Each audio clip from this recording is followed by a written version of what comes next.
Prontinho. Vocês estão visualizando? Ana, Você só um minutinho. Tá joia. Começa pelo outro caso. Pelo outro? Peraí. Mitty, eu até abri, eu não sabia se você ia querer espelhar a sua tela, mas fica à vontade, tá? Vou abrir aqui, está aberto aqui. Se você quiser, de repente, espelhar, eu passo o anfitrião para você. Pode ser, se você preferir, eu tenho eles aqui também. Tem? Você que manda. É esse aí? Você fez alguma modificação? Talvez você fizesse. Você fez. Quer que eu passe para você? Eu mudei, mas eu acho que foi muito pouca coisa. Então mantém aqui? Pode ser. Então tá. Então eu estou aqui, eu vou secretariar vocês. O que vocês quiserem, vocês vão me falando e eu vou acompanhando o bate-papo, tá bom? Tá ótimo. Então, primeiro agradecendo a presença de todos, especial da professora Ana Paula, do professor Alexandre Mitsul. É sempre um prazer, né? E vamos dar continuidade à matéria de síndrome nefrítica. Antes de continuarmos, né, eu acho interessante reforçar algumas coisas que já foram ditas pela doutora Ana Paula na aula de síndrome nefrótica e algumas coisas que o doutor Alexandre também já disse na aula inicial de síndrome nefrítica, que a gente está falando, na verdade, de divisões didáticas, né? As glomerulonefrites, elas podem se apresentar de diversas formas na população.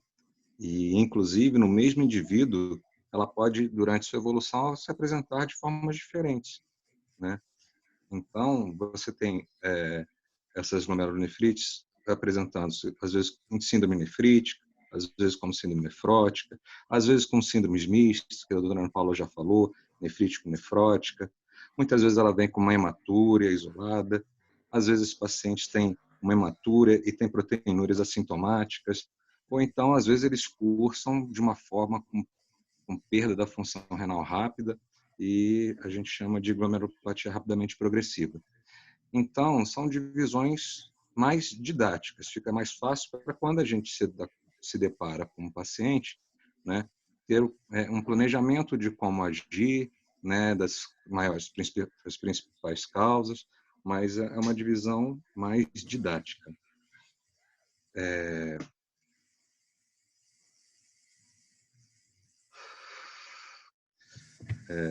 Bom, reforçando os conceitos, né, a síndrome nefrítica ela é caracterizada por edema, hipertensão e hematúria, né? Desculpa.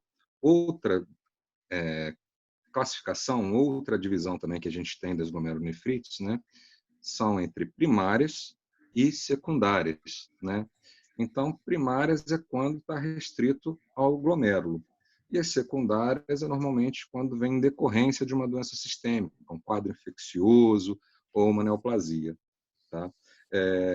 As glomerulonefrites, elas representam, né, aproximadamente 15% das causas de IRC. Né? E isso você descartando a nefropatia diabética, né, que seria uma glomerulopatia secundária, né? Se você levar em consideração a diabetes, que por si só já é a maior causa no mundo, né? Então nós teríamos aí as principais causas, né, de insuficiência renal crônica. Então tá. Na aula do Mitch, ele já falou bem sobre a glomerulonefrite difusa aguda pós-infecciosa, que também é conhecida como pós-streptocóxica. Também abordou a nefropatia por IgA, né? E assim, as outras, essas duas, elas são mais comuns cursarem com síndrome nefrítica. As outras, elas muitas vezes, por exemplo, a membrana proliferativa, ela é predominantemente mais nefrótica, mas ela tem uma incidência de até 20%, né, cursando como síndrome nefrítica. Então, talvez seja interessante a gente abordar, né? As crescênticas, hoje em dia, a gente não trata elas mais como rapidamente progressiva.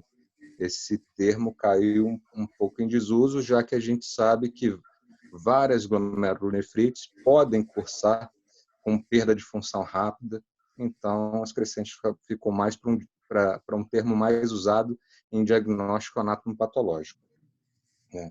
Sobre as membranoproliferativas, né, é interessante saber que elas também são conhecidas como glomerulonefrite mesangiocapilar ou glomerulonefrite hipocomplementêmica, né? É uma glomerulonefrite que normalmente cursa com pessoas jovens. 70% dos pacientes com membrana proliferativa têm menos de 30 anos, né? E ela está muito relacionada com doenças infecciosas. Por isso, sua incidência vem até caindo por conta do melhor controle, principalmente das hepatites virais, né? Como eu falei, ela predominantemente cursa com síndrome nefrótica, né, de 40% a 70% dos casos, mas ela também, 20% seria de nefrítica.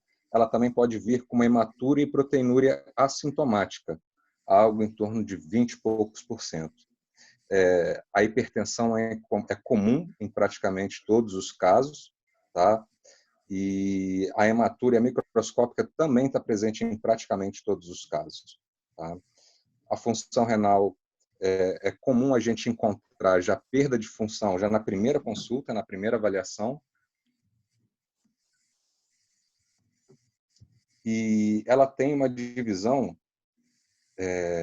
de 3 tipos, mas é uma divisão meramente anatomopatológica, porque clinicamente elas todas são muito semelhantes.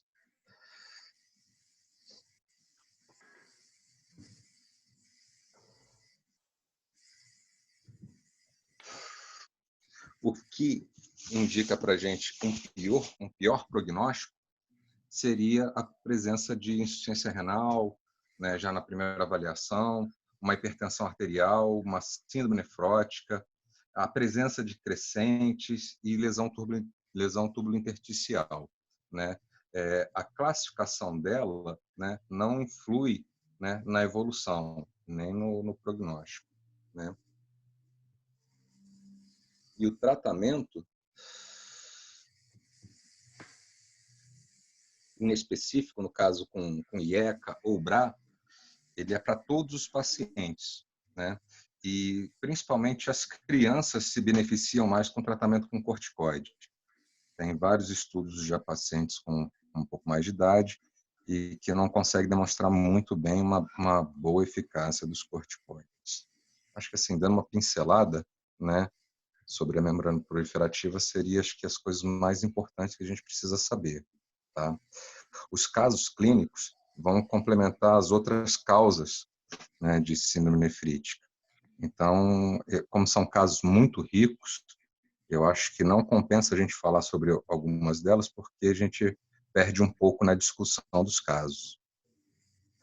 Ana, já está no caso clínico? Não está aparecendo para vocês, não? Espelhado? Paulo, Não está aparecendo, não, Paulo? Deixa eu ver rapidinho. o caso está aqui. Paulo, Vou passar, então. vocês estão me escutando ou não? Opa, Mitch, muito bem.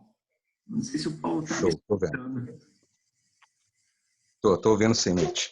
Aqui. Deixa eu só dar uma pincelada em síndrome nefrítica, Paulo. Só no conceito síndrome nefrítica. Fica à vontade, Mitch. Então, igual semana passada, a gente fechou o conceito síndrome nefrótica, né? Hipovolemia, edema, proteinúria, hipercolesterolemia, dentre que a gente falou, se fosse para escolher o mais importante aí desse conjunto é a proteinúria, que é marcadamente muito alta na síndrome nefrótica, né? Maior que 3,5 gramas por 24 horas, em 73 metros quadrados de superfície corpórea. Isso é definição de síndrome nefrótica. Definição de síndrome nefrítica, né? Definição de síndrome nefrítica, vocês viram lá no vídeo, né? O paciente fica o quê? Hipertenso, fica oligúrico e tem marcadamente o que na síndrome nefrítica? Tem hematúria glomerular na síndrome nefrítica, né? Não pode deixar de ter hematúria. Síndrome nefrítica é uma doença que inflama o glomérulo. E como inflama o glomérulo, tem hematúria glomerular, né? como inflama esse glomérulo, o glomérulo fica infiltrado, né, fica inflamado, é muito comum nesse paciente ter, né, já que tem oligúria, pode ter hipervolemia e tem o quê? Injúria renal aguda. Injúria renal aguda está no contexto, né, de síndrome nefrítica em maior ou menor grau, aí dependendo da severidade da doença do paciente, e temos causas também que costumam evoluir de forma mais leve, digamos assim, com uma evolução melhor, por exemplo, o protótipo da síndrome nefrítica. Qual é o protótipo? Glomerulonefrite pós-estreptocócica. Né? Glomerulonefrite pós-estreptocócica é o principal tipo de glomerulonefrite pós-infecciosa. Protótipo da síndrome nefrítica. Né? Quando a gente vai estudar síndrome nefrítica, a causa que a gente sempre estuda para ilustrar a síndrome nefrítica é glomerulonefrite pós-estreptocócica. Tá? Revejam o vídeo lá, né? Cai muita questão de prova de residência que explora glomerulonefrite pós-estreptocócica e aqueles conceitos, aquelas minúcias de tempo entre a infecção e o início dos sinais e sintomas de síndrome nefrítica. Tem que ter aquele tempo, no mínimo uma semana na pós-estreptocócica. Tem que cair o complemento. Qual fração do complemento? C3. Se cair C3 e C4, provavelmente não é pós-estreptocócica. Se C3 e C4 for normal, provavelmente não é pós-estreptocócica. Então, por que se solicita até em concurso essas minúcias? Porque na prática clínica é assim. Se eu estou suspeitando de um paciente com pós-infecciosa, pós-estreptocócica, e o complemento não veio do jeito que deveria ser, como que é? Como que deveria ser? C3 baixo, C4 normal. Se não vem assim, é biópsia nesse paciente. Se o paciente piora muito rápido, coisa que não é comum em pós-estreptocócica, tem uma piora de função renal, né, progressiva, entrando em diálise, é biópsia nesse paciente, porque normalmente não evolui tão mal. Né? Então, o carro-chefe sempre vai estar nos diagnósticos diferenciais, né, da síndrome nefrítica, ou pensar em pós-infecciosa e pós-estreptocócica. Por quê? Por prevalência. Então, na criança, de longe, é o mais comum, mas no adulto também. O adulto que se apresentou com um quadro de síndrome nefrítica, pós-estreptocócica e pós-infecciosa, vai ser um diagnóstico diferencial. Na maioria das vezes, a apresentação desses pacientes no pronto-socorro é o sindrômico, é com a síndrome, né?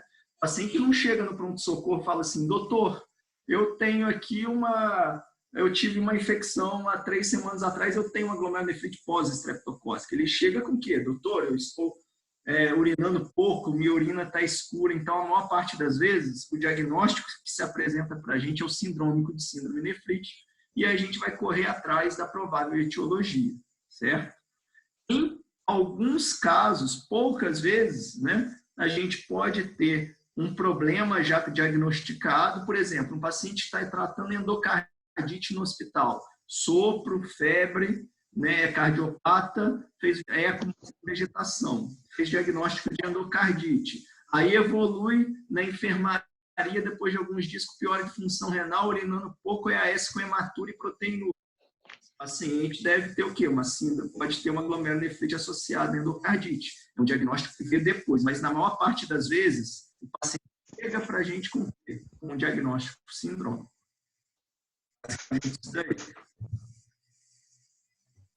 Vamos para casa então, Paulo? Alguma dúvida? Vamos lá. Dúvida sobre síndrome nefrítica em geral? Ficou alguma dúvida na aula?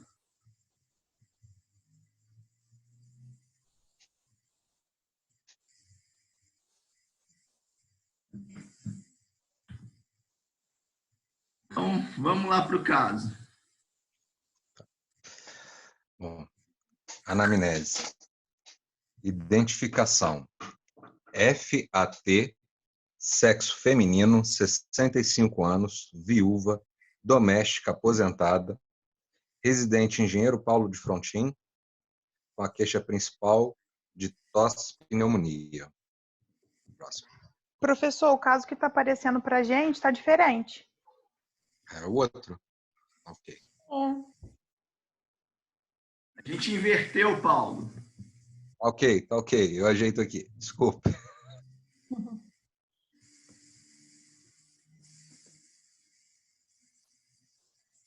Só um segundinho.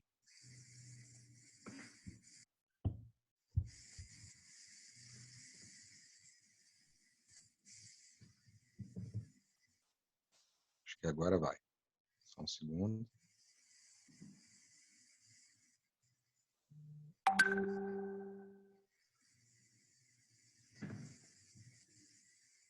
Pronto. Desculpa, gente. Já está aqui. JPS, feminina, 27 anos, negra, solteira, brasileira, natural de Paracambi. Queixa principal, inchaço. Agora confere, né? É. Próximo. História da doença atual. Paciente relata início de quadro de edema progressivo em membros inferiores de início a 3 meses, associado a cansaço aos esforços. Nos últimos 10 dias, evoluiu para edema generalizado em anasarca. Concomitantemente, houve início de quadro de dores articulares, com história de uso de ANES sem melhora do quadro. Próximo. História patológica pregressa. Nega, diabetes, hipertensão, internações, cirurgias prévias, alergia medicamentosa, etilismo e tabagismo. Então, previamente sadia. Próximo. Exame físico. Pressão 140 por 90 milímetros de mercúrio, frequência cardíaca de 110 batimentos por minuto, temperatura axilar de 36,8 graus Celsius, frequência respiratória de 20 incursões respiratórias por minuto. Hipocorada, 2 cruzes em 4, hidratada, anictérica, acianótica, ritmo cardíaco regular em 2 tempos, com bulhas normofonéticas sem sopros. Murmúrio vesicular positivo, sem ruídos adventícios. Abdômen flácido, ruído hidraéreo positivo e indolor à palpação. Edema de 3 cruzes em 4.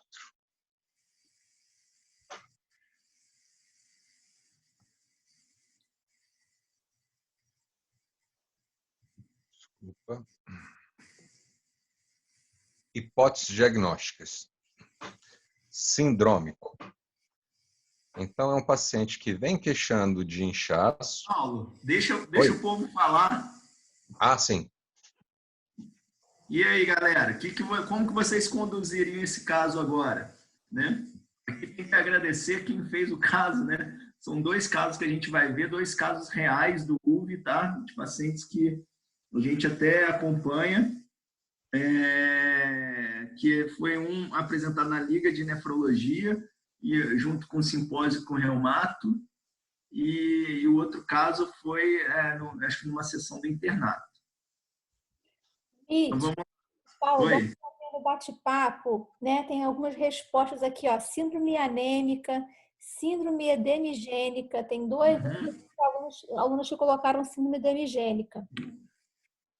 Certo. Vocês que colocaram aí síndrome anêmica, síndrome edemigênica. Volta no caso um pouquinho, Ana. Volta. Lá no início. Fala aí pra gente, o que chamou a atenção, né? Vocês falaram aí em síndrome edemigênica, daí vocês já começam a pensar também quais hipóteses para essa síndrome edemigênica, como que vocês conduziriam o caso. Conta aí pra gente um pouco.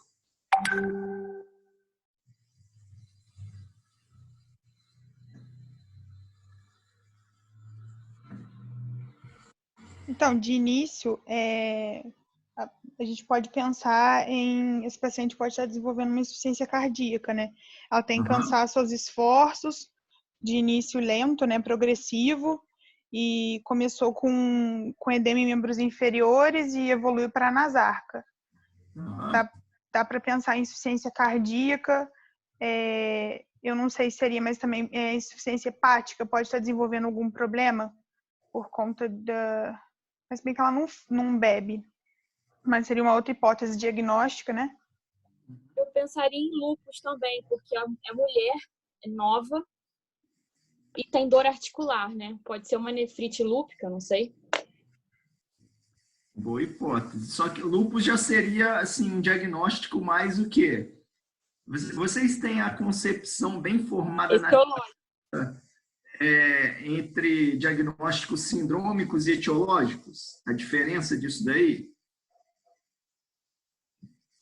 Mais ou menos. Então, em medicina, boa parte das vezes, né, igual o paciente chega, ele não conta o que ele tem, né, o diagnóstico, senão seria fácil. Né, ele conta com sintomas. Então, boa parte das vezes, a gente vai fazer primeiro um diagnóstico sindrômico, igual você fez. Por exemplo, a anemia é uma síndrome. E aí, da anemia, a gente parte o quê? Para pesquisar as etiologias de anemia. Né? Você falou de síndrome edemigênica. Né? É um diagnóstico sindrômico. Está claro aí, nesse caso, uma síndrome edemigênica. Né? A medicina é ciência da repetição. Né? Quando um paciente chega com um quadro edemigênico, né, o paciente normalmente não sabe qual é o órgão que está causando isso. Mas vocês já sabem o que causa normalmente a anasarca, edema generalizado no paciente. Pode ser o quê? Geralmente é insuficiência cardíaca, né? Aí a gente vai ter que pesquisar insuficiência cardíaca, insuficiência hepática, cirrose hepática, também, só que um paciente que tem, já na ectoscopia, né, o edema da cirrose hepática, a gente já é diferente, é muito mais ascite do que a anasarca propriamente dita, né, um pulmão que não costuma ser congesto, né, tem restrição ventilatória pela ascite, tem outros sinais de insuficiência hepática, né, e o outro, né, que vocês têm... Insuficiência renal. Que é a disciplina de nefrologia, né, então... Qual que é o outro órgão que incha? Insuficiência renal. Rim, né? Insuficiência renal avançada ou o quê? Um paciente que perde o quê? Proteína. Que tem proteinúria. E aí pode estar no contexto aí de síndrome nefrótica ou de quê? Ou da aula de hoje de síndrome nefrítica. Isso aí. Racional é mais ou menos esse mesmo que vocês fizeram. Nietzsche. Me permite um parte aqui? Claro. Olha só, gente, quando eu penso em diagnóstico sindrômico, eu penso tipo num guarda-chuva. O que cabe dentro desse guarda-chuva? Né? Então, assim, a gente tem síndrome edemigênica. Então, eu vou pensar em tudo que pode levar a um quadro de anasarca. A gente comentou isso na aula, exatamente na aula de síndrome nefrótica, quando a gente apresentou né, até o edema. Nefropatia diabética, não foi? Né? De nefropatia diabética, ou foi de síndrome nefrótica, que a gente colocou lá para vocês, né? Insuficiência cardíaca, insuficiência hepática, insuficiência renal, a própria síndrome nefrótica como diagnósticos diferenciais de um paciente em anasarca. Então, assim, interessante que a gente acabou de conversar sobre síndrome nefrítica, mas o quadro aqui, se vocês tiverem que apostar entre síndrome nefrótica e síndrome nefrítica, baseado na HDA, na história da doença atual, vocês apostariam em qual grupo de doença? Síndrome nefrótica ou síndrome nefrítica? Nefrótica. Não é? Aparentemente, assim, a gente tiver que escolher um quadro sindrômico, a gente está pensando em síndrome nefrótica. Então, a gente está pensando também em outros diagnósticos diferenciais. Então, a gente tem aí um guarda-chuva, dentro desse guarda-chuva tem as hipóteses. E uma das hipóteses, assim, dentro da HDA, eu pensaria em síndrome nefrótica, né? Mas por isso que é importante a gente ir entendendo a história, né, aos poucos. Mas nesse momento aqui, uma hipótese seria mais até síndrome nefrótica do que nefrítica, né, Mitch? Eu acho que sim. Também. Outra coisa também que já foi comentado na aula passada, né, e principalmente na aula de síndrome nefrótica, a questão, aquela teoria de Underfield, que até se discute, a Ana falou muito bem na última aula, que a questão da queda da albumina também acontece no terceiro espaço e tudo mais, mas assim, é uma coisa muito interessante para justificar esse excesso de líquido sem uma elevação tão alta, às vezes, da pressão, como acontece, por exemplo, no underflow, o paciente já com um turgor jugular patológico mais importante, sintomas de congestão pulmonar mais importante, uma pressão mais elevada, às vezes até com uma hipervolemia menor, digamos assim. Porque no underfill você tem muito líquido, mas o intravascular mesmo parece não estar tão cheio, né? Uma outra coisa que eu acho que também seria interessante a gente explorar aqui é a questão do uso de anti-inflamatório, né? Eu não sei se você já tem essa noção do efeito do anti-inflamatório na hemodinâmica renal. Não sei se vocês viram isso em fisiologia, né? Vocês têm noção de como é que o anti-inflamatório atua lá na hemodinâmica glomerular, nos vasos, né? Na arteríola aferente? Atua na arteríola aferente ou na arteríola eferente? Vocês têm uma noção dos mecanismos de toxicidade, nefrotoxicidade do anti-inflamatório? A gente tem mecanismos hemodinâmicos e também tem outros tipos de agressão. Vocês têm noção disso ou não? Chegaram a estudar alguma coisa relacionada? Viram em farmaco? Ah, legal. Né? Então, o anti-inflamatório está relacionado à nefrite tubo-intersticial aguda, não sei se vocês se lembram disso, né? Quando você usa anti-inflamatório, você bloqueia a prostaglandina, né? E aí, bloqueando a prostaglandina é um potente vasodilatador que atua na arteríola aferente. Então, você acaba reduzindo o fluxo sanguíneo renal, que também contribui para uma diminuição da função renal, né? No paciente que tem uma função renal previamente adequada, isso vai ter pouco efeito na hemodinâmica glomerular. Mas se é um paciente que já tiver algum comprometimento da função renal prévia, isso pode levar a uma agudização, uma piora da função renal, né? E a nefrite tubo-intersticial aguda é uma situação, a gente fala assim, idiosincrásica, né? É algo imprevisível, pode acontecer. Quem usa anti-inflamatório pode nunca ter e pode um belo dia ter nefrite tubo-intersticial aguda. Lembrando que não é algo específico de anti-inflamatório. A rigor, qualquer medicamento pode levar a nefrite tubo-intersticial aguda, é como se fosse uma alergia no rim. Mas o que eu quero destacar aqui é que o uso do anti-inflamatório pode ou não ter a ver com o quadro. Inclusive, tem associação entre o uso de anti-inflamatório e o desenvolvimento de síndrome nefrótica. Mas a questão é a questão cronológica, que eu acho que seria muito importante aqui. A gente não sabe se o uso do anti-inflamatório foi antes do quadro, não sei se dá para... Vamos ver aqui, concomitantemente. Houve início de quadros de dores articulares com história de uso de anti-inflamatório. Então, parece que o uso de anti-inflamatório não foi precedente ao surgimento do edema, porque se fosse precedente, né, usou anti-inflamatório por conta de artralgia e depois veio o edema. Poderia ter aí uma relação entre causa e efeito, né? E parece que não, parece que foi depois. Mas eu acho que é algo que vocês sempre têm que se preocupar. O paciente usou anti-inflamatório, ver que momento foi o uso desse anti-inflamatório e se ele pode ter contribuído para a alteração renal, seja da função renal, seja de algum quadro clínico que surja, tá? Muito, muito, muito bom, muito bem falado, Ana. Eu acho assim, na prática, uma coisa que eu vejo do anti-inflamatório é que assim, são agressões mais tubulares, né? Necrose tubular aguda, nefrite tubular intersticial, e vem realmente, como você falou, com perda de função, né? Então é mais a diagnóstico de IRA, né? Então se vê que a agressão, assim, se a perda de função também é rápida, é uma coisa a se pensar realmente na importância do uso desse medicamento. Obrigada, Paula. E aí, gente, como que vocês conduziriam o caso? Como que vocês fariam, por exemplo, para descartar a insuficiência cardíaca?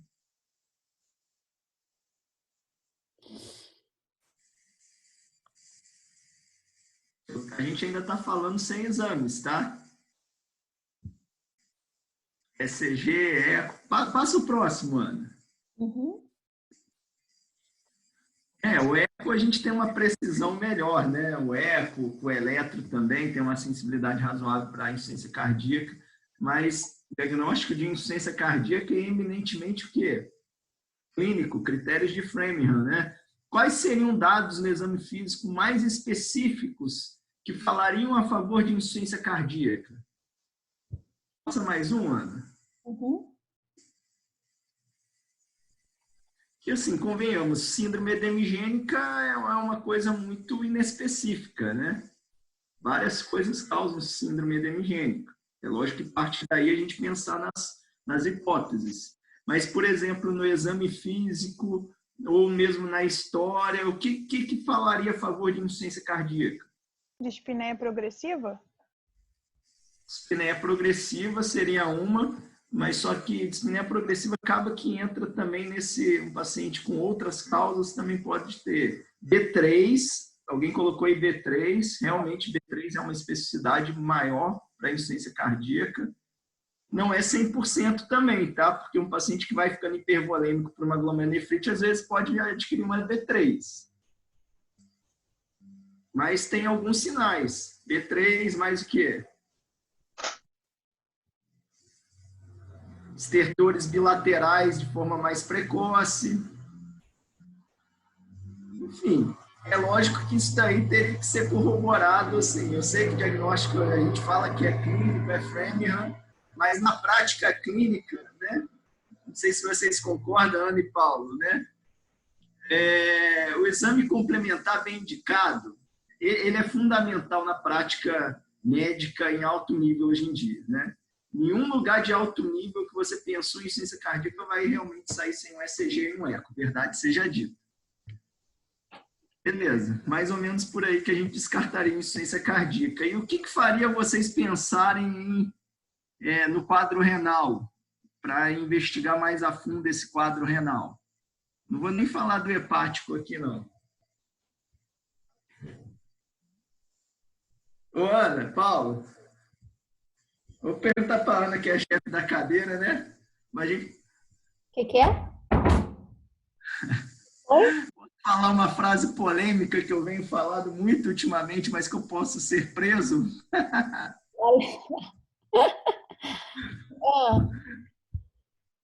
Já até sei qual é a frase. Na medicina atual, na prática médica atual, não sei se vocês vão concordar comigo, mas eu venho falando isso com uma certa frequência, tá? Na prática médica atual, nem sempre mais a clínica é totalmente soberana. Essa é a grande verdade. Por quê? Nós estamos vivendo uma época de medicina de precisão, onde a gente acha o mais provável, não estou falando que não tem que fazer uma anamnese, exame físico bem feito, indicar o exame complementar adequado no momento adequado, mas a gente vive um momento de medicina de precisão, a gente tem que ter o exame corroborando o mais acurado possível para o nosso diagnóstico. É mais ou menos isso daí. Eu acho, Mitch, que isso é particularmente verdadeiro nos grandes centros, né? Onde a gente consegue ter exames precisos, né? O que acontece, às vezes, na nossa prática, é que os exames acabam mais confundindo do que nos dando essa precisão, né?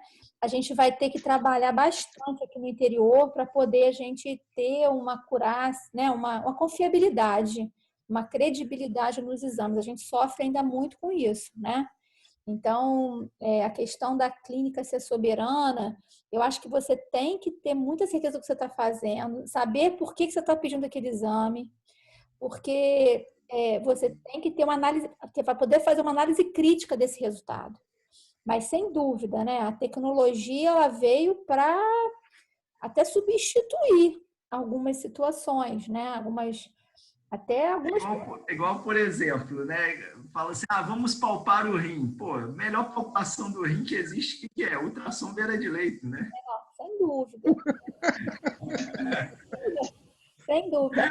Mas vamos tirar essas polêmicas, vamos deixar para outra hora. Vamos no caso, vai lá, galera. Porque saber indicar também é fundamental e analisar criticamente esse resultado, né? Verdade. Né?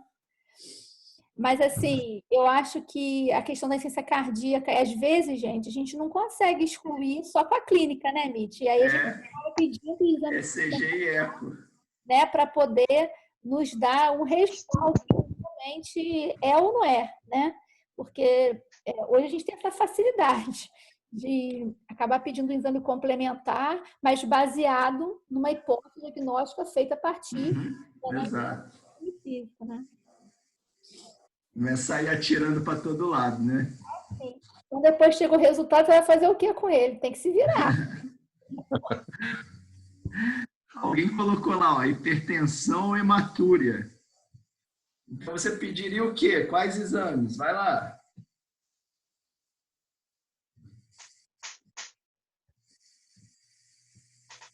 EAS? Mas tem hematúria?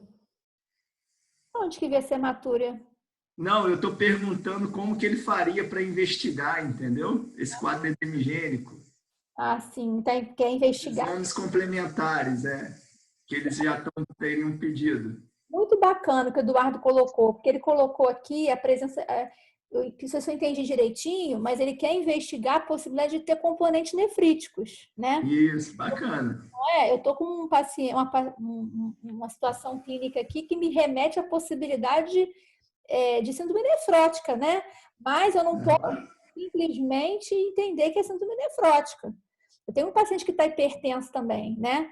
Então, será que tem hematura? Opa, se tiver hematura, é mais um componente nefrítico. Será que é um paciente com um quadro de síndrome nefrítico, nefrótico? Então, bem legal. Também indicar a creatinina também, ele colocou, né? Porque se é um paciente que está hipertenso, com hematura e com redução da função renal, o meu raciocínio vai mudar completamente de quando eu tenho um paciente com síndrome hemigênica chapada, né? Que até o Paulo e o Mitsu também comentou isso no início da aula, né? O raciocínio é diferente, bacana. A Ana Beatriz está sugerindo aqui o esporte urinário, legal. E o esporte urinário seria em que momento, gente? O que vocês acham? Faz o EAS primeiro ou faz o esporte urinário primeiro? O que vocês querem? O EAS primeiro, eu também pediria o EAS primeiro. Isso. Perfeito. Na verdade, a gente não tem esse tempo proteína até agora, né? A gente só está imaginando, não é isso? É interessante a importância de alguns exames, Ana, que tem muito hospital que é rotina. O paciente internou, né? Quando você faz a internação, você já faz o pedido da rotina básica, dos exames de sangue, né? Incluindo creatinina, pede AS, raio-x de tórax e eletro, né?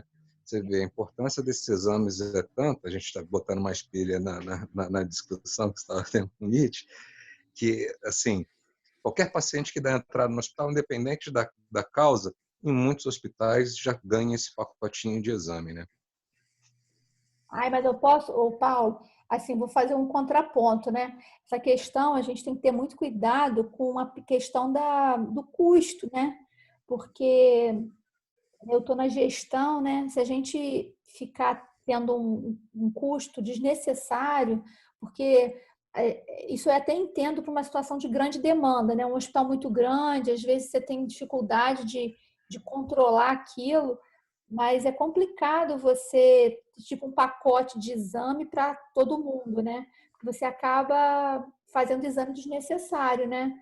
Eu entendi essa questão de são tão recorrentes, né? São tão necessários que acaba fazendo.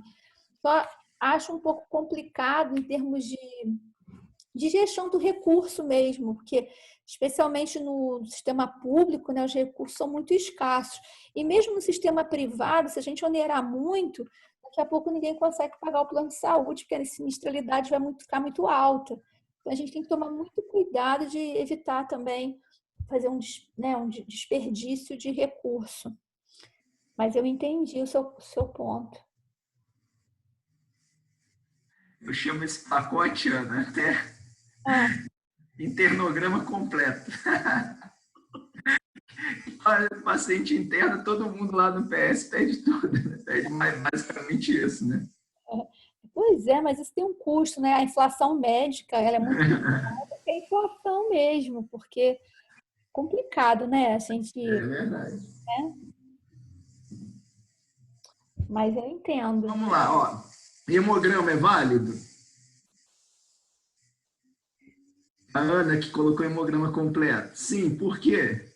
Vai lá. Vamos justificar os exames que pedimos.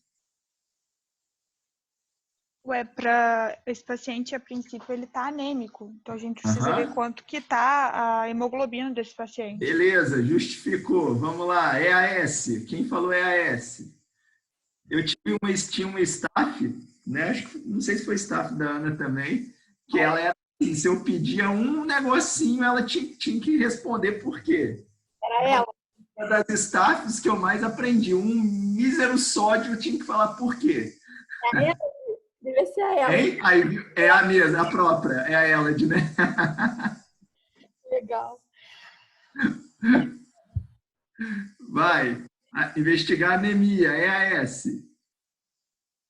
Isso aí, Júlia. Pesquisar proteinúria. Lembrar isso mesmo. Uhum. Hematúria. Muito bem. Os sedimentos urinários também, né?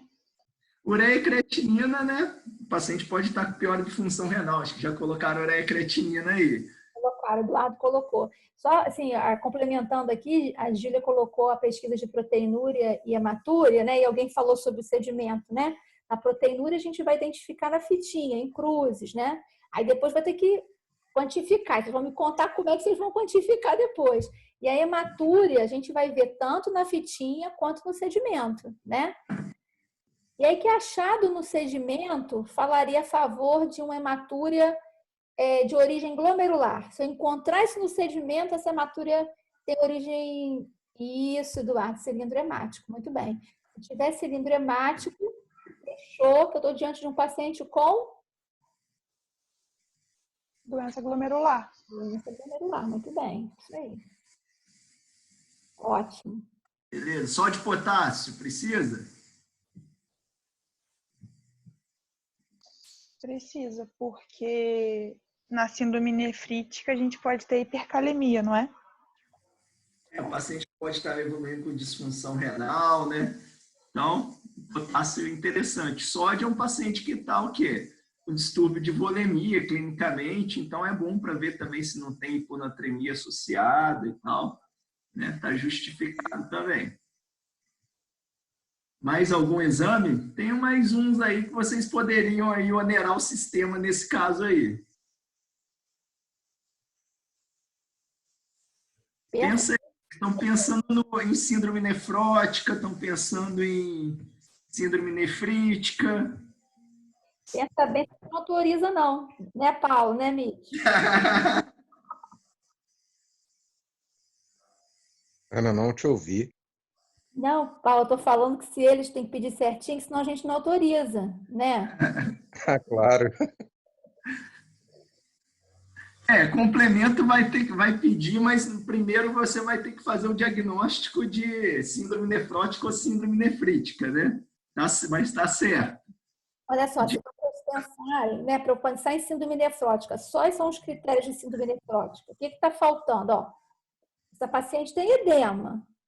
O que mais que está faltando? Ah, muito bem, albumina, né? Para eu falar Legal. nefrótica, né? O que mais? Qual é o outro critério? A gente pede assim, ó, proteínas totais e frações, que aí vem proteína total e albumina. Até na aula de síndrome nefrótica eu coloquei para vocês, né? A gente pode até fazer eletroforese de proteínas séricas, né? Porque aí eu tenho até mais algumas informações, séricas e urinárias. Mas vamos lá, albumina. O que mais para poder falar em síndrome nefrótica? Qual o outro critério que está faltando? Ó, colocaram aqui lipídios. Lipídios assim, frequentemente eu tenho dislipidemia nos pacientes com síndrome nefrótica, né? LDL aumentado, HDL baixo, triglicerídeo alto, né? Então, é principalmente hipertrigliceridemia e hipercolesterolemia. Mas não é um critério para o diagnóstico, não faz parte da tríade de síndrome nefrótica. Ah, muito bem, ó. Mataram aqui, ó, proteinúria quantitativa, né? No caso, poderia ser o spot urinário, muito bem, né? Porque se o meu EAS aparecer proteína, lembra, se aparecer proteína no EAS, é porque existe albumina, lembra? O EAS, a única proteína que o EAS detecta é a albumina. E só detecta albumina se a perda de albumina urinária for superior a 300 miligramas em 24 horas. Então, eu vou fazer a relação proteína-creatinina, que é o spot urinário. Muito bem. E aí, qual é o critério para eu falar em síndrome nefrótica? Tiver em quanto a proteinúria em 24 horas? Acima de quanto? Maior do que 3,5 gramas. Isso, gramas. Muito bem. Maior que 3,5 gramas. Muito bem. É interessante, Ana, que muitos alunos falam 3, né? Ao invés de 3,5, não sei por quê. A albumina sérica, isso também, assim, eu não sei, o MIT, Paulo também me ajuda aí, né? A referência que eu utilizei, a última aula que a gente deu, eu tirei do UpToDate, né? A referência lá é menor que 3 gramas albumina sérica, né? Menor que 3 gramas por cento albumina no sangue, né? Sérica, no soro. Agora, a proteinúria é maior que 3,5 gramas em 24 horas, ou eu posso fazer um ajuste para a área de superfície corporal. E aí eu falo maior que 3,5 gramas por 1,73 metros quadrados de superfície corporal, tá, gente? Talvez seja uma confusão aí da albumina sérica menor que 3. Não sei se é isso, né? A pessoa está falando aqui que no Cécio e que existem literaturas que usam 3. Mas é 3,5, tá, gente? 3,5. Não sei se vocês divergem, meus amigos aí, Paulo e Mitch, se querem falar alguma coisa. Ô, professora, então vai ser proteinúria maior do que 3,5 gramas em 24 horas e albumina menor do que 3? Gramas por cento, isso aí. Tá. Ou grama por decilitro, né? Que é a mesma coisa, tá bom? Eu já vi literatura, igual você falou do UpToDate, né, Ana?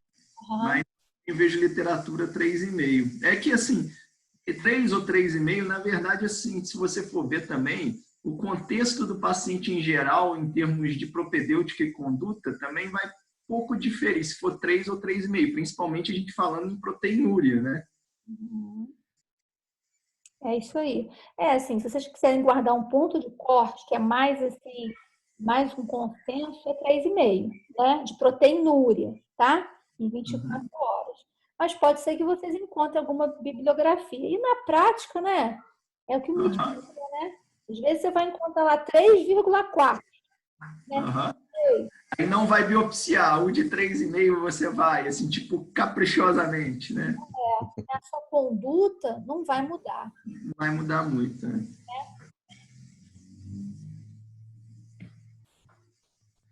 Beleza. Eles defenderam bem, né? Acho que sim. Acho que a gente pode andar, né? Vamos lá. Passamos. Opa! Aí o que vocês pediram, tá aí. Estão conseguindo enxergar, gente, tudo? Ou o bate-papo tá na frente? Eu acho que agora, mostrando os exames, é interessante saber se eles têm ideia de transfusão, nota de corte, quando transfundir. Legal, verdade. Hemoglobina menor do que 7 e de acordo com os sinais clínicos, né? Estabilidade hemodinâmica. Aí, muito Assim, por exemplo, você vai transfundir qualquer paciente com hemoglobina abaixo de 7 ou não? É indicação absoluta? Não. Não.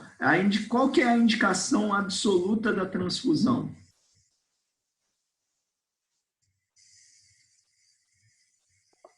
Não sei.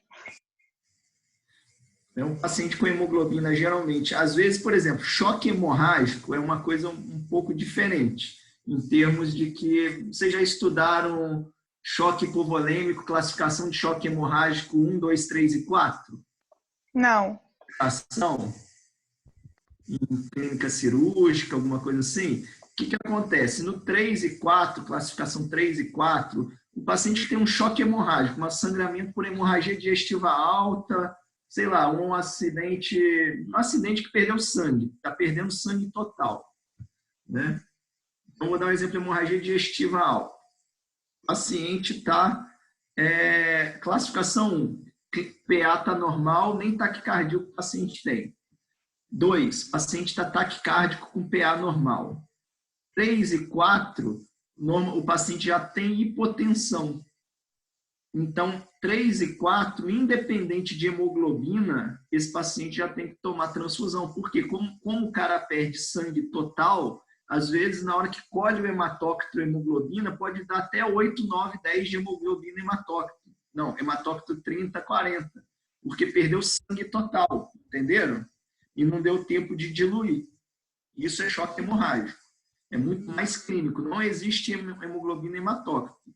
Nesses contextos de que não é choque hemorrágico, né, que não teve uma perda tão rápida, né, você vai transfundir, principalmente se o paciente tem alguma instabilidade que você justifique com aquela hemoglobina, né? E isso acontece normalmente com hemoglobina menor que 7.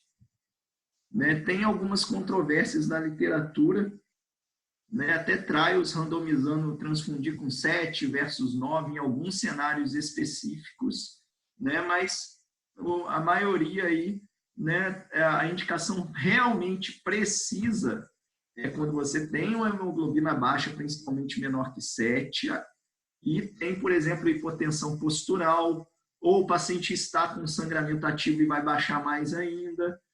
Enfim, por aí. E aí, Ana e Paula, mais ou menos assim que vocês fazem? Né? Tem gente que transfunde sempre abaixo de 7. Não sei se isso seria, assim, para englobar como um todo, seria adequado, né? Tem duas situações, Bit, que eu até divido com você, essa opinião. Quando um paciente, por exemplo, coronariopata, Uhum. entre 7 e 9, geralmente quando está assim, 8, por aí eu já transfundo, né? Eu tenho um paciente que recentemente eu transfundi por conta disso, um paciente coronariopata com lesão nas coronárias, assim, triarterial, e aí eu optei por transfundir. E também quando é um paciente renal crônico, chega para mim, às vezes, assim, no consultório, no posto, e eu tenho a possibilidade de começar a fazer ferro e eritropoetina com certa rapidez. Às vezes porque algum outro paciente tem e cede para ele a eritropoetina, vai começar a fazer ferro, e aí, se ele está compensado, eu espero um pouquinho, porque eu evito a transfusão, porque ele tem uma chance grande de responder. Às vezes já fiz isso algumas vezes também. E o paciente respondeu e eu evitei a transfusão. Mesmo com hemoglobina baixa, né? Isso, porque é uma questão também, né, do renal crônico da gente evitar, né, a transfusão, né, frequente, né? Então eu tenho esse cuidado. E deu certo. Excelente. Eu acho assim, perfeito. Tudo que vocês falaram, concordo em tudo, desde que o Mitch já vinha falando e as observações da Ana. Eu acho só também que outra coisa que a gente vê além de coronariopatia também, às vezes é paciente em processo de desmame ventilatório, né? Pacientes mais críticos em UTI para sair da prótese ventilatória, às vezes também. Algumas UTIs usam 7 como ponto de corte, né? Tanto no cenário de sepse como não sepse. Mas assim, com toda a minha franqueza, a maior parte das vezes o meu sarrafo é 7. Abaixo de 7 de hemoglobina e 20 de hematócrito. eu uso mais hemoglobina do que hematócrito. Engraçado, eu aprendi a raciocinar com hemoglobina. Eu praticamente não raciocino com hematócrito. Eu também. Mas acho que é muito por causa da eritropoetina, né? As metas, então faz com que a gente pense muito em hemoglobina. E essa paciente está com 6 de hemoglobina, né, gente? Se eu não me engano, agora eu estou tentando lembrar, mas eu acho que a gente não transfundiu essa paciente.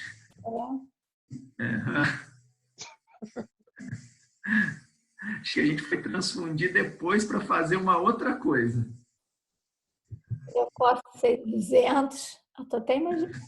Segmentado 69% e linfócitos de 20%, com 169 mil plaquetas. Isso na admissão, né?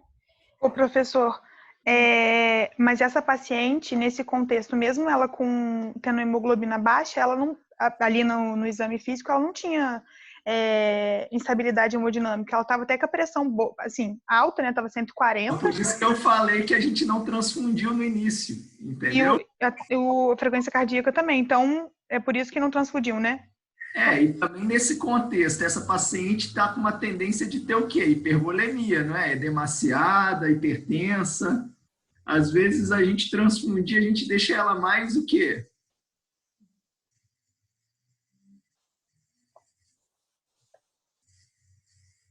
Hipertensa. Mais né? hipervolêmica, né? Mais hipertensa, mais hipervolêmica, dependendo do cenário, a gente pode precipitar um edema agudo de pulmão, entendeu? Na verdade, ela estava taquicárdia, estava com 110 batimentos por minuto. Mas essa preocupação em evitar a hipervolemia, eu acho que ela é muito importante, né? Muito importante mesmo.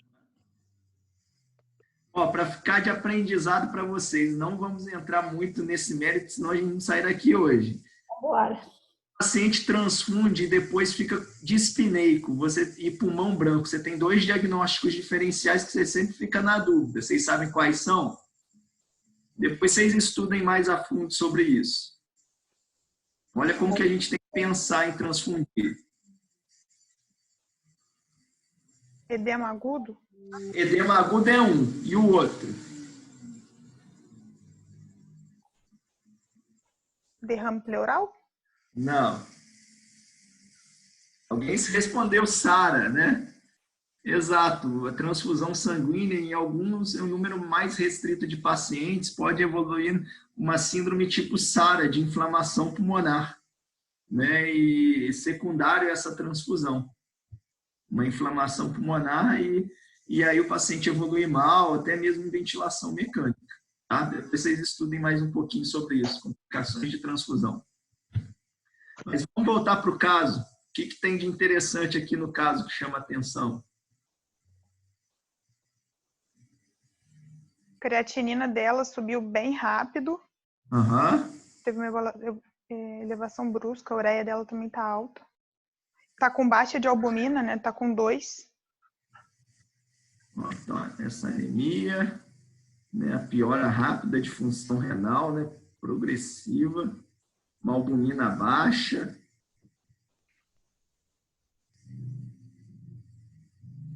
Plaqueta ali no limite inferior. E aí, tá corroborando com alguma coisa? Acho que a gente pode passar o próximo slide, né? Mas deve ter o slide. Não estava o exame de urina aqui? Ah, tá. Tá aqui, ó.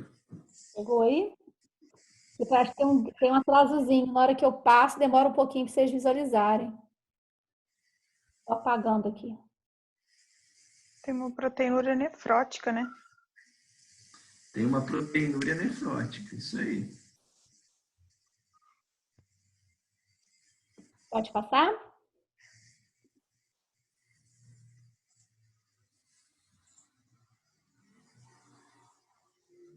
O que é isso?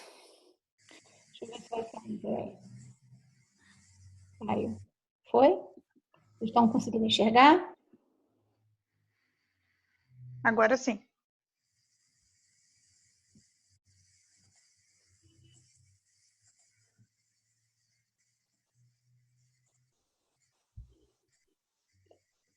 Vou fazer uma pergunta para vocês. Esses exames que estão aparecendo aí na tela agora, vocês acham que eles foram pedidos por quê, hein, gente?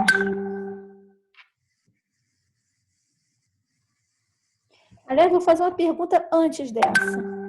Considerando tudo que a gente fez até agora, né? A coleta da história clínica, né? A anamnese, o exame físico e os exames que nós fizemos até o presente momento. Antes desse quadro aí, você já tem um diagnóstico sindrômico? Sim ou não? Síndrome nefrótica. Síndrome nefrótica? O que tem para síndrome nefrótica? Ele está demasiado. Albumina Baixa e... Proteinúria maior do que 3,5. Beleza, síndrome nefrótica. Vou fazer agora um advogado do diabo, tá? Porque eu sou a síndrome nefrítica e estou com ciúme. Vamos lá, síndrome nefrítica. O que seria para síndrome nefrítica? Hipertensão. Tem hipertensão? E hematura. hematura, está 140. Ela tem hipertensão? Tem. Ela tem hematúria? Tem. Tem. Ela tem comprometimento renal? Tem. Tem? E agora? Sim. Tem componente nefrítico também? Sim. É uma síndrome nefrótica nefrítica? Como é que fala? Digamos que sim, né? Tem síndrome nefrótica por definição? Tem. Por definição, ela tem síndrome nefrítica também? Tem. Tem. Viu que interessante? Viu como que na prática clínica, né? Isso tem uma etiologia levando a isso, mas viu como as etiologias podem se apresentar de diversas formas, às vezes combinadas, às vezes só síndrome nefrótica, às vezes síndrome nefrítica, né? Ela não tem oligúria, né, Mitch? Mas ela tem comprometimento da função renal, né? Ela não chega a ter oligúria. Mas, não sei a sua opinião, Mitch, mas eu acho que a gente pode falar que ela tem síndrome nefrítica e tem síndrome nefrótica. Sim, as duas, né? Também, tem as duas. E tem uma pimentinha para a gente colocar aí, né, Mitch? Em relação ao diagnóstico sindrômico ainda, né? Sim, com certeza. O que vocês acham que tem dado? Vocês assistiram ao professor Mitsu, né? E aí ele fez um comentário lá muito importante, né? Falou bastante sobre essa questão. Vou voltar antes de chegar aqui. Peraí.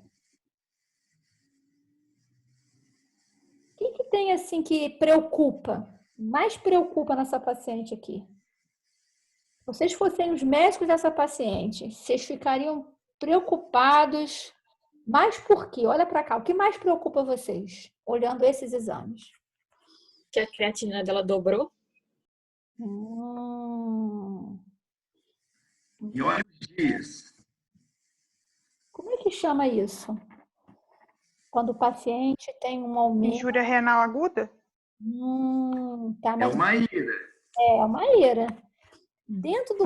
É uma síndrome nefrítica que piora rápido em dias a semanas. Como é que chama isso? Piora rápido. Progressiva.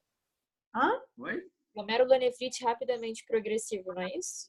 Exato. Está evoluindo como uma rapidamente progressiva. Bem.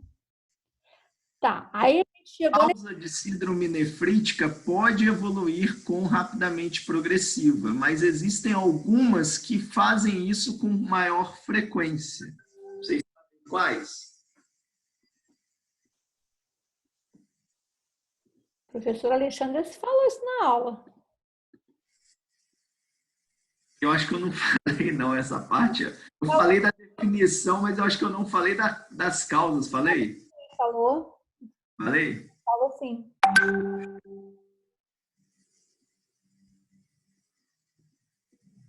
Que a gente vai falar hoje também.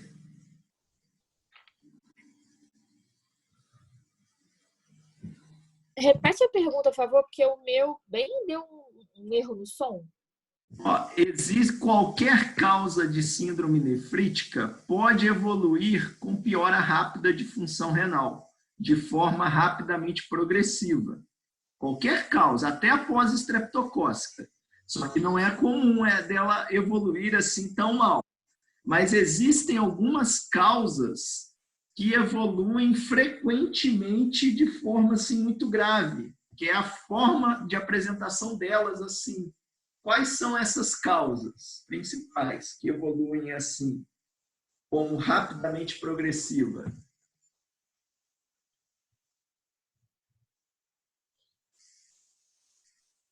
Uma é essa que a gente está aqui nesse caso, de frente aqui o caso. Outra tem nesse painel aqui de anticorpos, aqui, sorologias. Vasculite. Vasculite. Vasculite, exatamente. Frequentemente ocorre assim, né? Só que o ANCA-vir negativo não exclui totalmente vasculite, mas fala contra. Mas nós temos um exame aqui, ó, o FAM reflete o que veio reagente, né, com título superior a 1/640, bem alto, né? E FAM positivo fala a favor de quê? Lúpus. Lúpus. Qual que é o anticorpo específico do lúpus que também veio positivo aqui, ó? De acometimento do lúpus. Anti-DNA. Anti-DNA. Beleza, maravilha.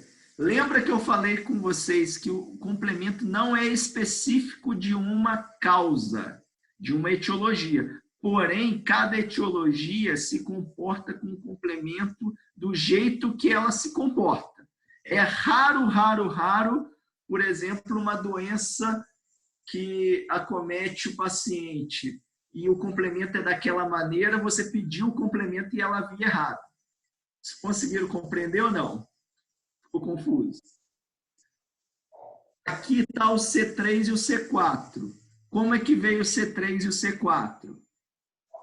Consumido. Baixo. Isso fala a favor de quê? De lúpus ou de vasculite? Lúpus. Lúpus. Lúpus é uma causa que consome complemento. Consome C4, consome C3, tá? Vasculite, aí a gente tem que saber, ó, se viesse ANCA positivo, provavelmente aqui seria o quê? Normal, porque vasculite não consome complemento. Dá mais uma causa para mim de síndrome nefrítica que não consome complemento, que eu falei na aula. Por IgA. Nefropatia por IgA. É comum nefropatia por IgA evoluir igual essa paciente de forma grave? Vamos lá, vamos ver se vocês entenderam. Não. Não. Qual que é a principal manifestação clínica de IgA? Hematura inata. Hematura. Hematura em função renal normal. Ou paciente hematura macroscópica e função renal normal. Mas, eventualmente, em menor parcela dos casos, eles também podem evoluir como uma síndrome nefrítica ou até mesmo de forma rapidamente progressiva. Por exemplo, essa paciente pode me surpreender na hora que eu fazer a biópsia via IgA. É o que eu espero? Não. Não, porque não é frequente IgA vir assim. Mas se eu for pensar em IgA, como que estaria o complemento aqui? Normal. Normal, muito bem. Viu como que vocês estão entendendo esse negócio? Foi legal. As coisas se apresentam de forma sindrômica e aí a gente tem que ir pensando nas etiologias, certo? Então, de longe aqui, até prova o contrário, essa paciente tem o quê? Com esse papel aqui. Lúpus. Lúpus, muito bem. Baseado no FAM, baseado no anti-DNA e baseado no complemento. Você pode quase que jurar o seu diploma que isso é nefrite lúpica. Correto? É engraçado, perguntaram aqui sobre anti-CCP para lúpus. Eu não sei se me... Anti-CCP, isso daí, se eu não me engano, está perguntando anti-citrulinado. Eu É acho isso? que é artrite reumatoide, não é? É para artrite reumatoide. Atualmente é o exame mais específico para artrite reumatoide, se eu não me engano, sensível também. É, eu acho que sim. Citrulinado cítrico. Isso. Então tá. Saiba, não tem papel no lúpus, né? É, também eu Esse paciente também tem um acometimento, artrite reumatoide mais lúpus, né? Pode ser que eu vou apagando aqui. Acho que já apagou. Então vamos lá. O que tem aqui? A gente pode caminhar um pouco agora, né? Lúpus. Nietzsche, não sei sua opinião, mas assim, a gente tem agora 45 minutos. E também a gente pode ouvir os alunos. Se você quer falar sobre o lúpus, ou se a gente parte para outro caso. Eu acho que essa classificação é melhor agora eu falar. Tá. E isso daqui eles têm que saber, né? Que cai muito nefrite lúpica também, né? Eu não vou parar muito aqui em ensinar lúpus. Aqui estão os critérios diagnósticos, vocês têm isso em reumato, né? Isso daqui eu coloquei a classificação original, que é mais fácil, tá? Dos 11 critérios. Atualmente tem uma classificação nova chamada SLIC. Tá? Tendo 4 desses critérios aqui, nós temos lúpus. Pode passar? Com boa especificidade.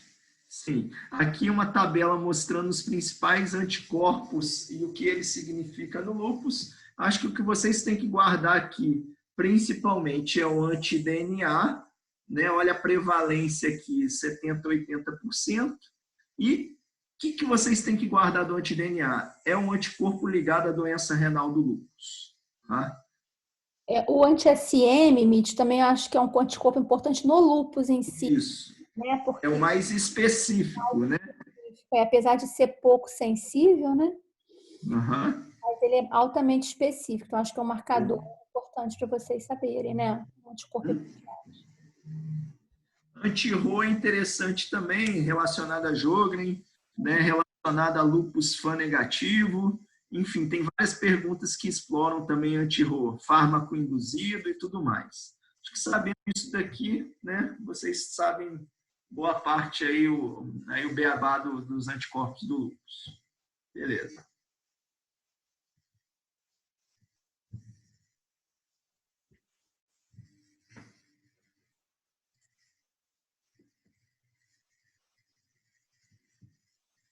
Só para aqui ratificar os conceitos, né, de definição de lúpus, né, acometimento renal no lúpus. Né, quando você tem um paciente com lúpus e mais que 500 miligramas de proteína em 24 horas ou a presença de cilindro hemático.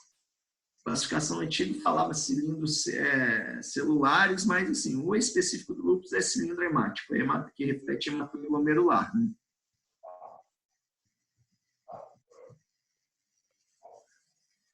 Esse é um artigo interessante que saiu uma revisão em 2017 do Nature, né? Não sei se vocês conhecem, o Nature faz revisões de várias especialidades, são artigos sempre muito bons, né? Acaba que doença renal do lúpus a gente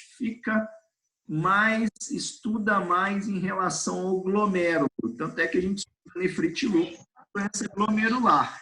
Mas é interessante vocês saberem que o lúpus também acomete túbulo, que o lúpus acomete vasos, enfim, é muito maior do que só o glomérulo. A gente vai ficar mais entretido no glomérulo, porque é a apresentação que chama mais atenção, mas o lúpus pega como um todo. Pode passar.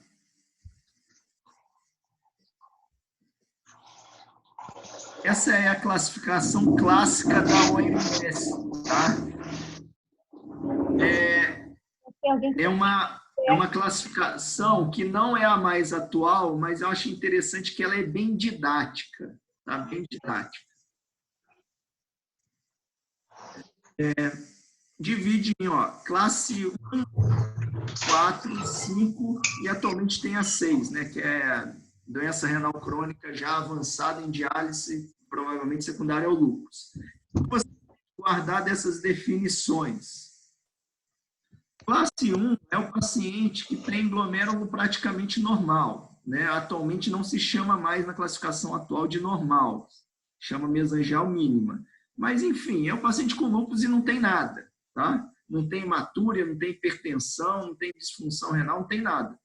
Tem graça de pedir na prova? Não, né? Não tem nada, né? O classe 2 é aquele paciente que tem alterações iniciais, mesangiais. Esse paciente, clinicamente, tem hematúria e proteinúria pequena. Um paciente com lúpus que dá lá 300 mg de proteinúria, 400, tem hematúria, mas a creatinina ainda está normal, né? É aquele paciente que o reumato a gente manda biopsia para mim, né? Mas não é ele que biopsia, né? O reumato quer biopsiar todo mundo. Não vou entrar nos méritos se isso é certo ou errado, não, senão a gente não sai daqui hoje também. Classe 6 é o paciente que já chegou à doença renal terminal secundária a lúpus. Também não é tão interessante pedir para vocês. Vocês têm que saber bem, até mesmo porque precisa de conduta específica e porque cai em prova também de residência, classe 3, 4 e 5. Classe 5, vou começar pela 5, é a glomerulonefrite membranosa secundária ao lúpus. Como que é clinicamente esse paciente? É um paciente com função renal normal ou muito próximo do normal e com muita proteinúria. Gravem assim, é a aula da Ana, a classe 5, é a aula de síndrome nefrótica. É o paciente que tem proteinúria 3, 4, 5, 6 gramas de proteinúria, mas a creatinina está 1. A creatinina está 1,3, 1,2, não sai piorando a creatinina. Muitas vezes esse paciente só tem proteinúria e às vezes nem tem hematúria, pode ter ou não. Tá? E classe 3 e 4 é aquele do caso clínico. É o paciente que tem hematúria, é aquele paciente que vai piorando função renal. Classe 4 pior que o 3, né? Normalmente aquele paciente que evolui como rapidamente progressiva. Classe 3 ainda a função renal piora, mas não piora tão rápido. O tratamento é igual, de 3 e de 4, tá? A gente trata igual. Na verdade, assim, para ter certeza disso daqui, dessa classificação, só com biópsia renal. Às vezes, né? Para vocês. Às vezes a gente pode até pegar um paciente com creatinina de 1, achando que é membranosa do lúpus, na hora que a gente biopsia já é um paciente já classe 3 ou 4, tá? Então, na verdade, quando tem muito acometimento, assim, ou disfunção renal, ou proteinúria importante, mandatório biópsia renal. Essa é a classificação. Essa ainda é da... Não, passei. Essa é a classificação mais atual, né? A única mudança é a classe 1, a terminologia virou mesangial mínima, né? E a classe 2, mesangial proliferativa. Por que mesangial mínima? Que eles hoje falam que qualquer paciente com lúpus, se você biopsiar, fizer imunofluorescência e eletrônica, alguma alteração vai ter. Paciente com lúpus não existe glomérulo normal. Não existe... Então, por isso que eles fizeram essa nova classificação. Mas na prática clínica não vai mudar muita coisa, que esse paciente basicamente é tratar o lúpus, né? O que manda é o quê? Tratamento virado a lúpus. Esses daqui, a gente vai ter uma terapêutica mais específica do rim do lúpus, né? Do acometimento renal. Pode passar? Pode.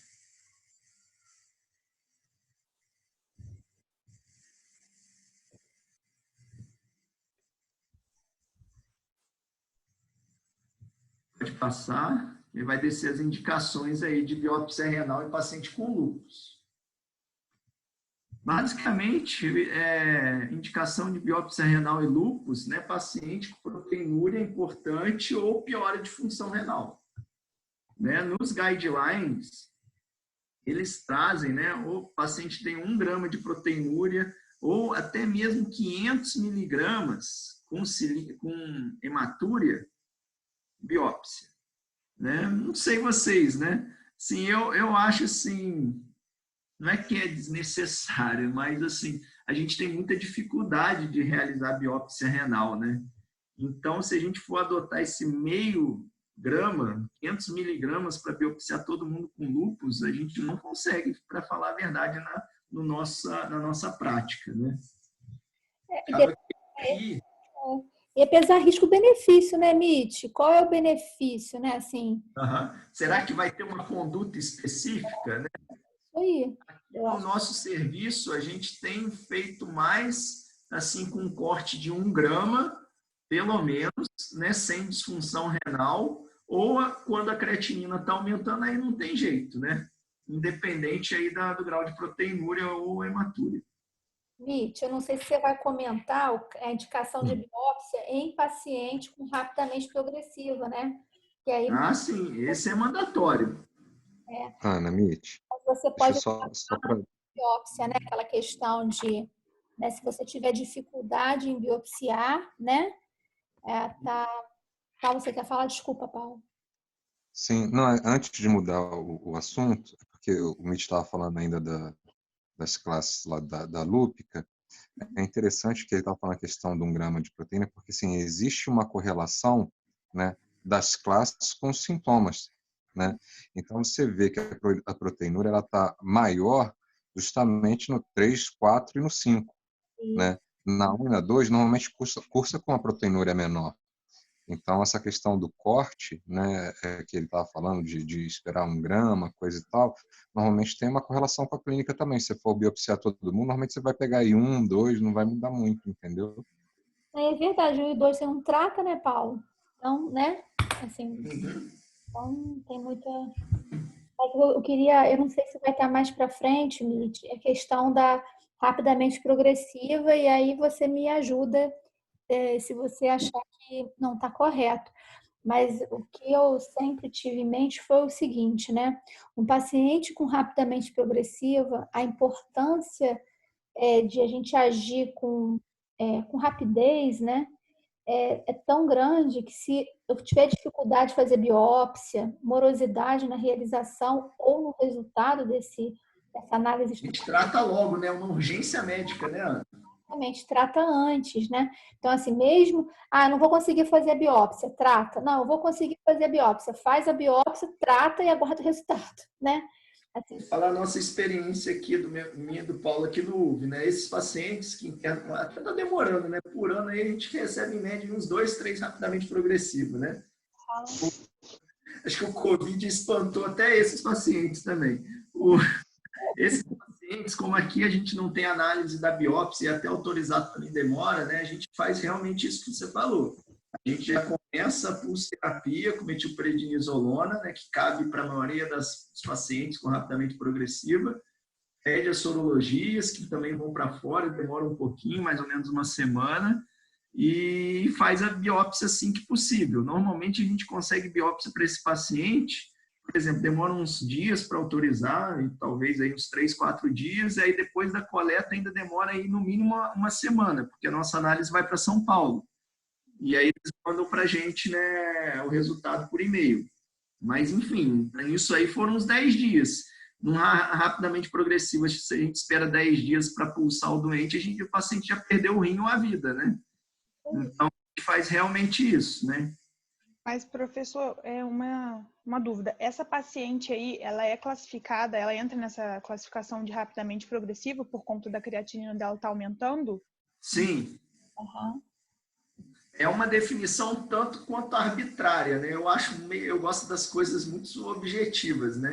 A definição que eu encontrei até hoje sobre rapidamente progressivo é isso daí: piora de função renal progressiva em dias a semanas. Mas ele não fala o que é objetivamente, o que é piora de quanto, em quantos dias e quantas semanas, né? Mas é mais ou menos isso que eu falei para vocês, né? Você pede exame todo dia desse doente. Todo dia está piorando a função renal, né? A gente tem que tratar como se fosse rapidamente progressivo.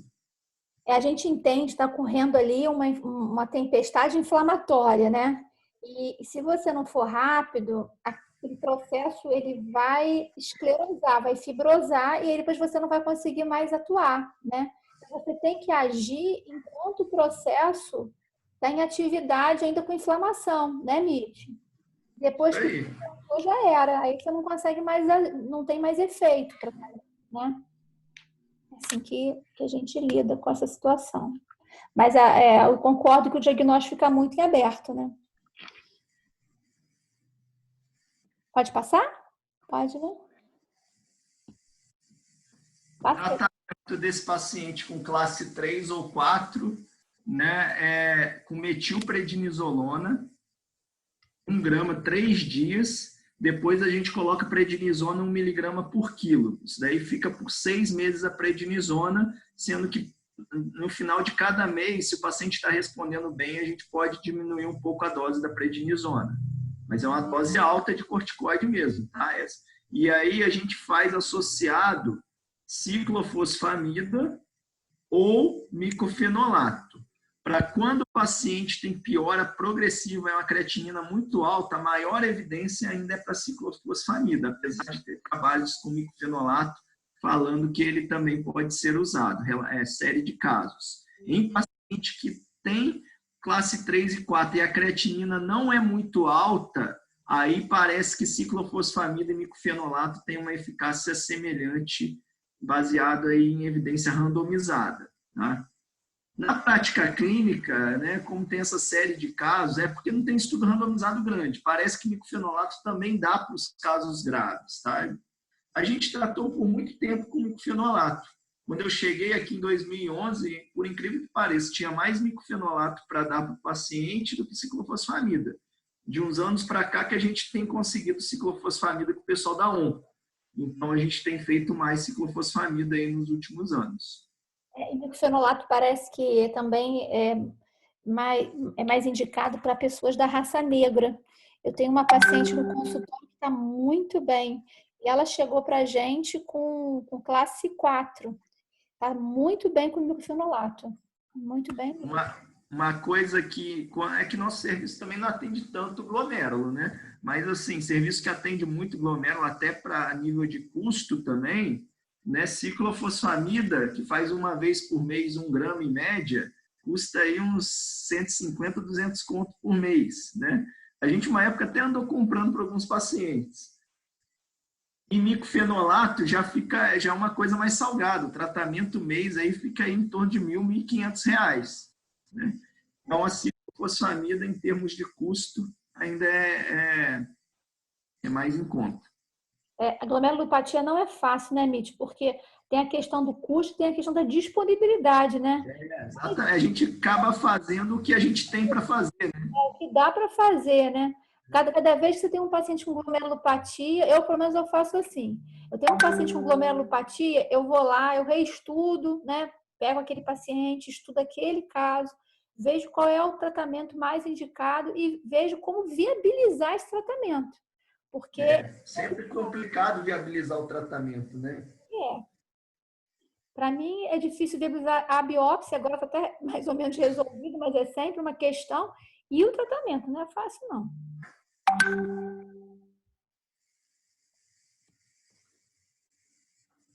Acho que essa parte aqui a gente pode passar mais rápido, que são estudos que norteiam esse tratamento imunossupressor, desde lá da NIA de 1980, que norteia a ciclofosfamida, até mais atual nos anos 2000 com micofenolato.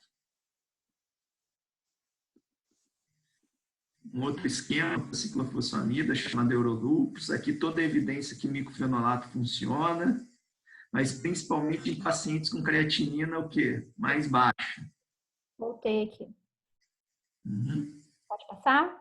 Pode.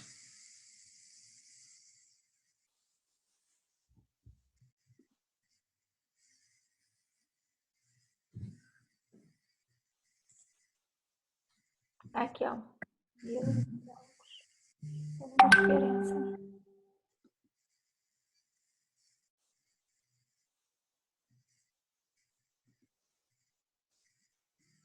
Pode passando, Mitch? Estou passando, hein? Passando. Se quiser parar, você fala. Se a gente tivesse mais tempo, seria interessante, né? Acho que aqui pode parar um pouquinho. Volta um. Tá. Sobre rituximab, né? Se cair na prova de vocês, né? Às vezes cai em prova de residência assim, paciente tem essa glomerulopatia, dentre os abaixo, qual que você vai passar? Rituximab, não sei que lá das contas MAB, omalizumab, não sei que lá, MAB, eculizumab. Grave uma coisa para vocês, o MAB da nefro é o rituximab. Mas em nefrite lúpica, rituximab foi estudado para começar a tratar nefrite lúpica, né? E não teve benefício sobre micofenolato ou ciclofosfamida como primeira opção. Rituximab é sim uma opção para nefrite lúpica em pacientes refratários a ciclofosfamida e micofenolato, tá? Assim, estudando hoje em dia também rituximab nessa indução, mas isso é coisa aí para quem tem muito dinheiro. E também nos protocolos não está isso não, tá?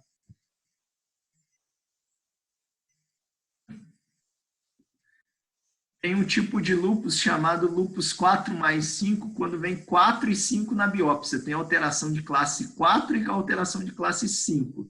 Nesses pacientes, a gente costuma fazer uma terapia chamada de multitarget. Usa micofenolato, tacrolimus e corticoide, semelhante a transplante. Pode passar.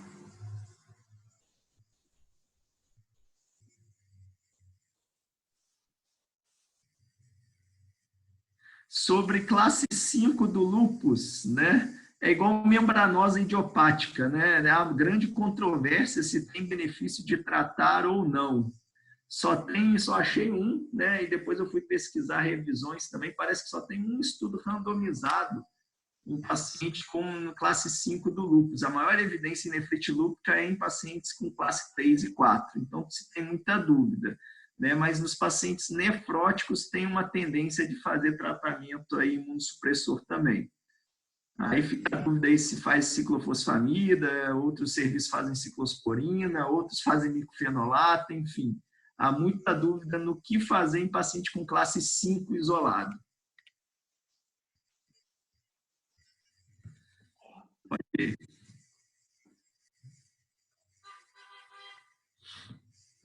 Pode ir. Tá bom.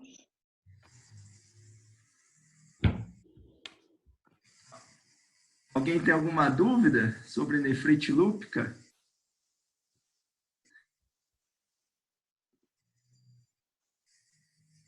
Professor, você poderia, por favor, repetir sobre o uso do corticoide? Você falou alguma coisa sobre 6 meses e eu não consegui entender. Tá. Ó, paciente, igual essa paciente, o que a gente fez? Né? Essa paciente, acho que não passou a biópsia da paciente, né? Será que pulou? Não foi, não. Engraçado, eu tinha biópsia nesse caso.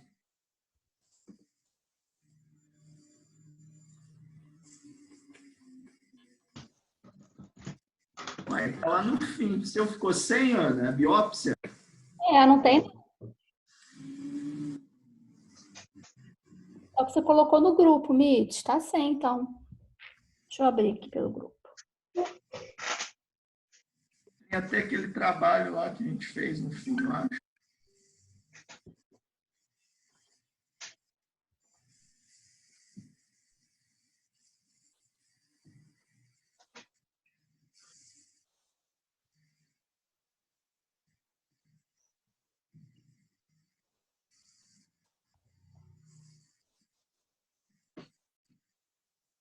Tem não. Se você quiser, passa para mim que eu espelho aqui no meu. Peraí, pelo menos no Zap tem. Engraçado. Peraí, deixa eu tentar aqui, tá? Tá. Faço... Eu vou repetir no corticoide, então, tá? Enquanto você vai arrumando. Tá aqui, Mitch, ó. Vê se Aí. tá. É que eu achei que aquele último slide da liga fosse o último, e não é. Ah, tá. Então, ó, pode passar. Tá enxergando? Ah. Acho que tem um que está nas conclusões, né? Pode passar também. Então, ó, teve a biópsia renal, no mínimo, a gente faz microscopia óptica e imunofluorescência. Hoje se sabe que o mundo ideal seria fazer eletrônica em todos os casos também. Mas, no mínimo, microscopia óptica e imunofluorescência. O que veio de resultado nessa biópsia renal aqui? Né, o paciente tinha nefrite lúpica classe 4, né, de acordo com a classificação aqui de 2003, que é a mais recente, né, classe 4G, global, né, glomerulonefrite proliferativa difusa, mesangiocapilar, que é aquela 4 que a gente estudou.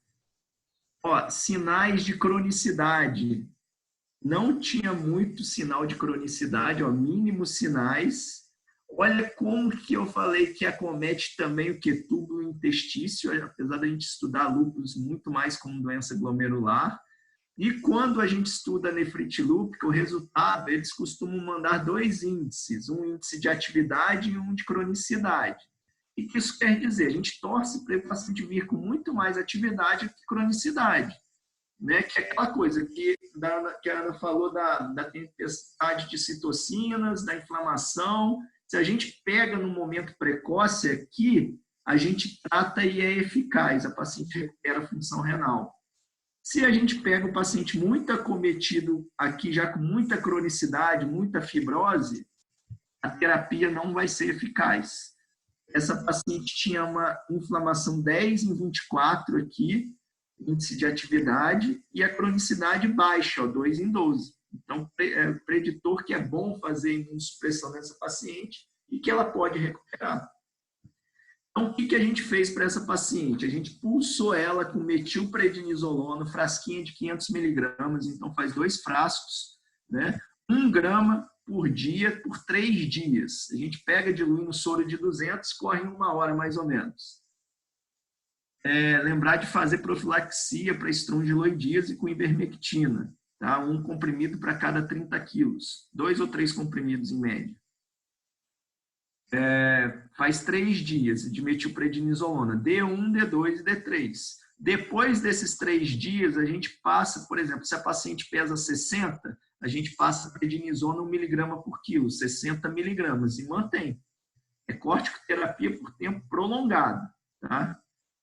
Associado a isso, recebemos o diagnóstico de nefrite lúpica, temos que associar um imunossupressor.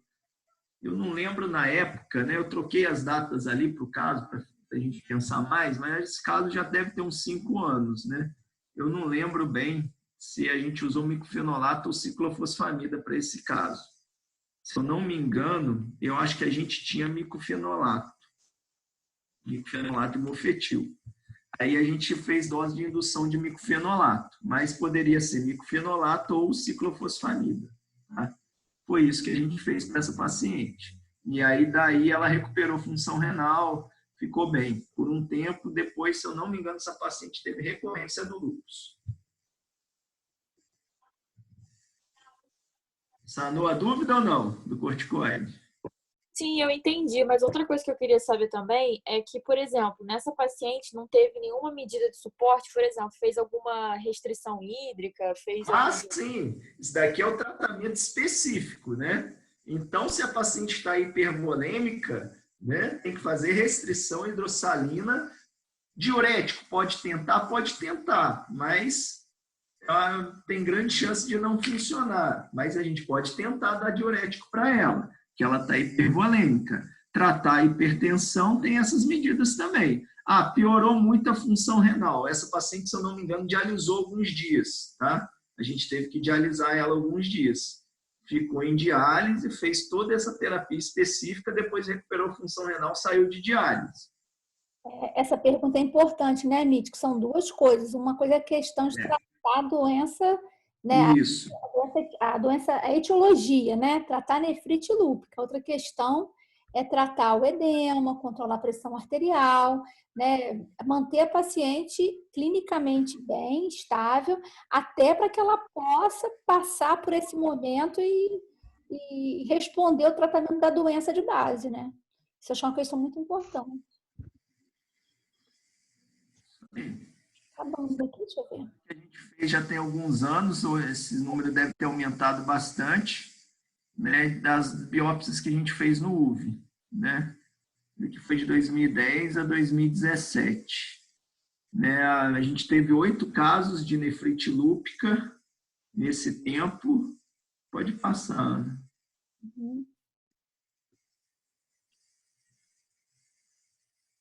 Nefrite lúpica, na verdade, foi até o principal diagnóstico histopatológico. Nosso primário, acho que primeiro deu GESF, glomerulopatia primária, e secundário, nosso primeiro foi nefrite lúpica. Pode passar. A nossa vem em segundo, né? E dos casos de lúpus, a maioria foi proliferativa difusa, né? Foi a classe 4 que a gente achou, batendo com a estatística aí, né, dos maiores trabalhos aí que trazem, né, em biópsia o 4 como principal diagnóstico histológico. Que é a forma mais grave, né, Mitch? Uhum. Bom, esse foi o caso aí de nefrite lúpica. Realmente demandou um bom tempinho, né? Ah, mas foi muito bom. Sabe o que eu estava pensando aqui? Quer dizer, eu gostei, os alunos gostaram. Estava pensando aqui, não sei também o que os alunos acham. Provavelmente a gente vai ter outros encontros, né? Até presencialmente. Que tal deixar esse caso para a gente discutir numa outra oportunidade? Porque eu acho que vai ficar muito pouco tempo. A gente tem 17 Eu também acho. né? Não sei se os alunos... Tem algum dia para caso clínico, Ana? Específico? Eu vou ter que olhar no cronograma. Não me lembro. Porque esse caso é importante a gente discutir também. Tem uma matéria em si que fica nesse caso clínico, entendeu? A gente vai ter oportunidade. Concordo com vocês, e além disso eu acho assim que também falar muito rápido não é muito interessante. Eu acho que tem que realmente discutir, assim, que eu acho que é mais proveitoso. Tentar passar um caso muito corrido, não sei que vantagem que vai ter. Mitch, Paulo, olha só, eu vou dar uma olhadinha no cronograma e vejo com os alunos também, mas a gente tem basicamente agora de aula teórica doença renal crônica e injúria renal aguda, né? Porque eu acho que o restante a gente já fez, não foi? Tem hipertensão, né? Eu vou olhar direitinho o cronograma, mas acho que a gente vai ter oportunidade para discutir o caso clínico, sim. Talvez até na semana que vem. A gente pode dar uma olhadinha, tá bom? Melhor, melhor. Concordam, queridos alunos? Sempre é mais interessante a gente discutir ao vivo no Zoom, né? Porque essa interação e o raciocínio de vocês indo junto é mais interessante. Se não tiver tempo, a gente pode gravar em PowerPoint, né? Pode ficar assim, então. Se não tiver tempo para um novo encontro, né? Mas discutir no encontro é sempre muito mais válido. Ah, estão concordando. Tem mais gente aí, gente? Professor, eu acho que esse método que vocês estão fazendo melhor, dar aula pelo PowerPoint gravada e a discussão de caso aqui ao vivo. A gente Eu também acho. A gente fala que isso daí vai ser o futuro, tá? Futuro não, já é o presente. Eu acho que vai mudar tudo. É porque eu acho que a gente já consegue ajudar vocês a criarem um raciocínio clínico, né? Eu acho bem bacana. Então, vamos fazer isso. Aí, olha, eu me comprometo a dar uma olhadinha no cronograma e talvez até deixar o caso clínico para a semana que vem para a gente manter a ordem cronológica assim, dos assuntos, né? A gente ter um raciocínio, manter o raciocínio no crescendo, né? E aí eu passo para o professor Paulo e a gente passa para os alunos depois, né? Combinado? Ana, conforme foi dito, eu concordo também. Eu acho que assim, os casos clínicos, principalmente, tem que ser no Zoom. O vídeo, você não tem feedback, não sabe se estão acompanhando ou se a gente não deu devida atenção em alguma coisa que eles têm dúvida. O caso clínico é muito interessante que fosse realmente pelo Zoom. E a gente pode tentar combinar até o seguinte, né? Se eles tiverem alguma dúvida da aula teórica, a gente está às ordens, né? Pode até perguntar no início da aula do caso clínico, pode mandar pelo Zap, a gente está à disposição, né? De repente, a gente pode abrir a aula do caso clínico perguntando se tem alguma dúvida em relação ao anterior. Mas hoje, por exemplo, o Paulo fez um resumo, né? Eu acho que é muito válido. Tá. Finalizamos, então? Show de bola, então. Muito obrigada, tá? Grande abraço. Um abraço. Um abraço para todo mundo.